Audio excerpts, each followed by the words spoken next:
বিহারে দলিতদের উপর অত্যাচার, শতাধিক বাড়ি জ্বালালো দুষ্কৃতীরা। এনডিএ শাসনে জঙ্গলরাজ বিঁধল কংগ্রেস। দুষ্কৃতীরা জবরদস্তি বাড়িতে ঢুকে মারধর করে বলেও অভিযোগ। গোবলয় জুড়ে দলিতের ওপর অত্যাচার অব্যাহত। এবারে বিহারের নওদা জেলায় দলিত সম্প্রদায়ের শতাধিক বাড়িতে আগুন দিল দুষ্কৃতীরা।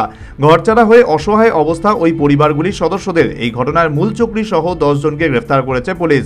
দলিতের ওপর অত্যাচারের ঘটনায় সরব হয়েছে বিরোধী আরজেডি এবং কংগ্রেস। তাদের বক্তব্য, নীতিশের রাজ্যে এনডিএ সরকারের আমলে জঙ্গলরাজ চলছে। দলিত অত্যাচারের ঘটনায় বিহার জুড়ে শাসক দলের প্রতি ক্ষোভ বাড়ছে, নিন্দা ঝড় উঠেছে। সুযোগ বুঝে আসরে নেমেছে বিরোধী দলগুলি। আরজেডি কংগ্রেসের বক্তব্য, বিহারে এনডিএ শাসনে জঙ্গলরাজ চলছে। চাপের মুখে রাজ্য প্রশাসনের শীর্ষ আমলাদের নিয়ে বৈঠক করেছেন মুখ্যমন্ত্রী নীতিশ কুমার। পুলিশের এডিজিকে ঘটনাস্থলে পাঠিয়েছেন নীতিশ। সরকারের তরফে আশ্বাস দেওয়া হয়েছে দোষীদের বিরুদ্ধে কড়া ব্যবস্থা নেওয়া হবে, কেউ ছাড় পাবে না।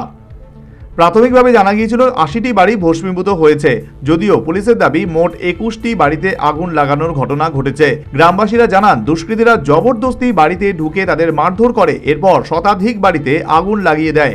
এমনকি হুঁশিয়ারি দিতে শূন্যে গুলি ছোড়ে দুষ্কৃতীরা। যদিও নওদা জেলার পুলিশ কর্তা অভিনব ধীমানের দাবি, গুলি চালানোর বিষয়টি রটনা। ঘটনাস্থলে বুলেটের খোল পায়নি পুলিশ। তবে প্রধান অভিযুক্ত সহ 11 জনকে গ্রেফতার করেছে পুলিশ।